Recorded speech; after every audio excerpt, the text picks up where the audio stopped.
Coming up on WAB's Weekend Review, the special session at the Capitol ended this week, and Georgia lawmakers did not move forward on redistricting or property taxes, but did on QR codes on your ballot. Well, kind of. And developers are buying up Georgia farmland. We'll tell you what some are doing to conserve the properties.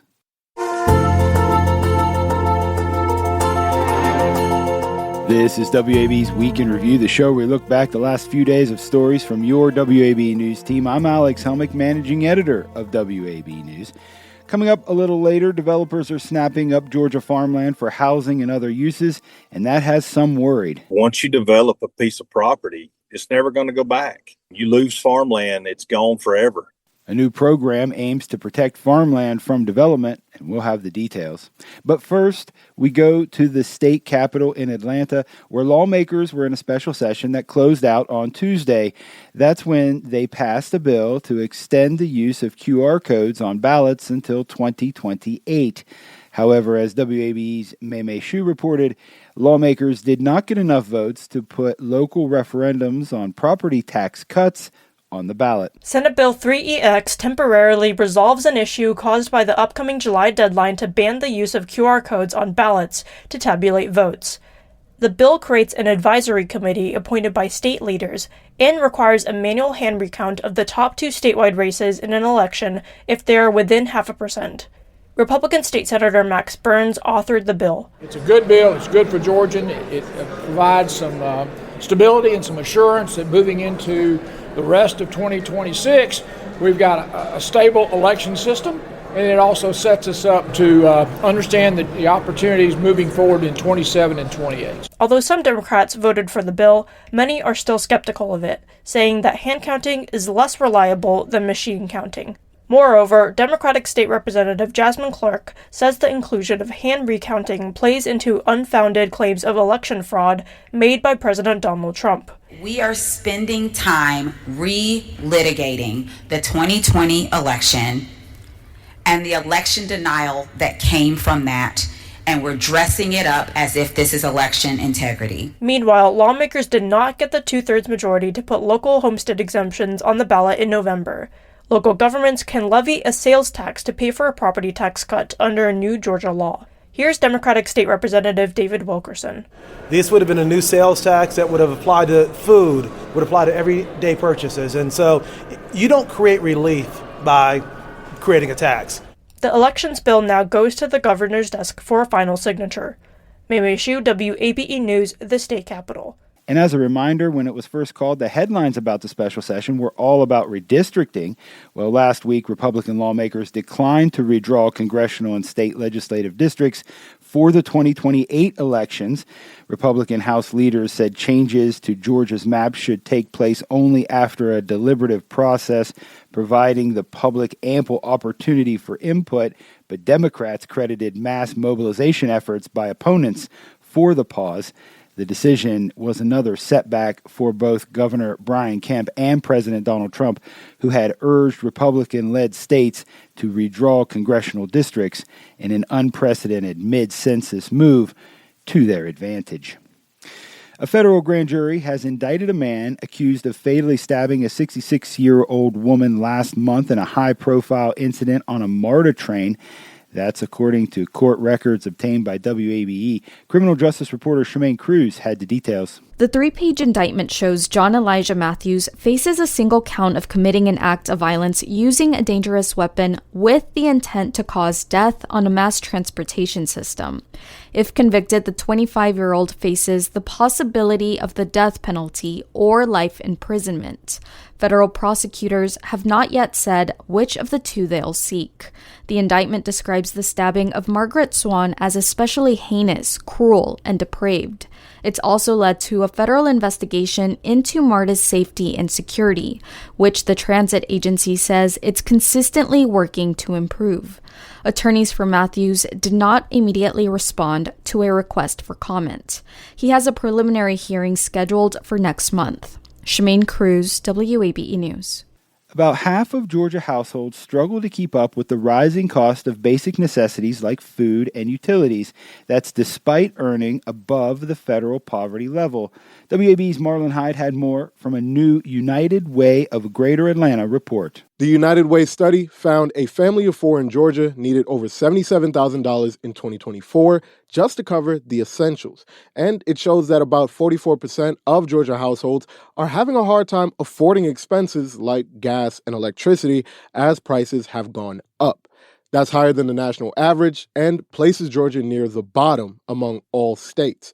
Meanwhile, those working families have no room for unexpected and costly expenses, like car repairs or medical bills. Despite Black and Hispanic households showing the highest percentage of financial hardship, the United Way of Greater Atlanta says all demographic groups in Georgia are impacted. Marlon Hyde, WABE News. Well, staying on the economy and the impact here, the Community Foundation of Greater Atlanta says the staggering response they received for a new nonprofit funding initiative points to increased economic uncertainty in the sector. WAB's Christopher Alston told us about it. Almost 250 Metro Atlanta nonprofits applied for just a dozen spots to participate in the program. Community Foundation CEO Frank Fernandez says nonprofits are facing the joint challenges of rising costs, government funding instability, and increased demand for services. He says the philanthropic organization exists to provide support in critical moments such as this. We know that if those groups go away, a lot of families are going to feel it. A lot of individuals are going to feel it. And I think it won't just ultimately affect those most directly impacted, but we all start to feel it in different ways and at different points.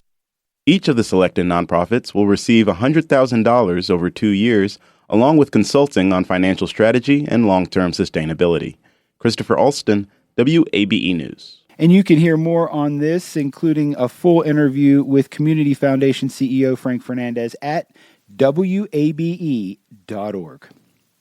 Well, the city of Atlanta is continuing to investigate the cause of the fish kill on the Chattahoochee River in late May.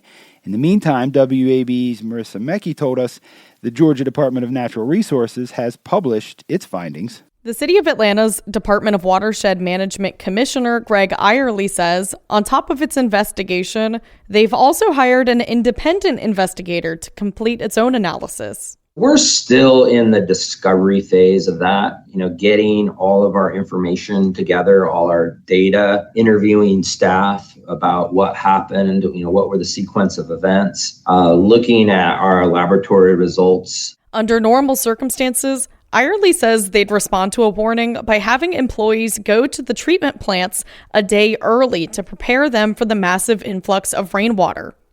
He says Atlanta had a combined sewage overflow, a mix of stormwater and partially treated sewage, go into the river. Under state permits, that's allowed to happen a certain number of times over a 3-year period, though not desirable. All the testing and data that we pulled showed everything was within our operating and permitted parameters, but we had a fish kill.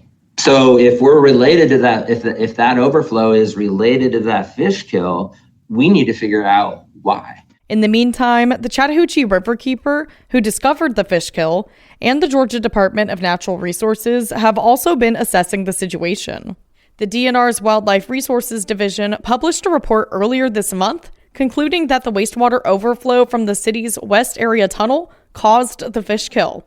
Investigators noted the low water levels due to drought could have exacerbated the scenario. The department estimated about 45,000 fish died at a value of around $838,000. Marissa Mecki, WABE News. Some residents of Summer Hill are pushing to keep a piece of the 1996 Olympic Tower in their backyards. WAB's Dormaya Vance had more. Georgia State University announced earlier this month it would move the top part of the Olympic flame tower called the Cauldron from its original location to Centennial Olympic Park downtown. But that's not sitting right with some residents who gathered there Monday to protest the decision. John Helton is the volunteer president of the Organized Neighbors of Summer Hill. Yeah, we were totally blindsided. And unequivocally, our state representative saw it in the state budget proposal, and he said, well, do you know anything about this? I was like, no, I don't. Helton says the cauldron is significant to the historically black neighborhood. Here, Muhammad Ali lit the flame commencing the 96 Olympic Games in Atlanta. And protester Jeffrey Hurd remembers that. He volunteered during the 96 Games. It shows that you don't care anything about the people in this community. This is a historic marker.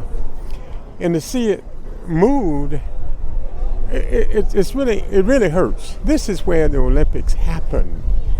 And this is where the marker should remain. Though the relocation is a state-level action, the Atlanta City Council passed a resolution calling for a pause on the move.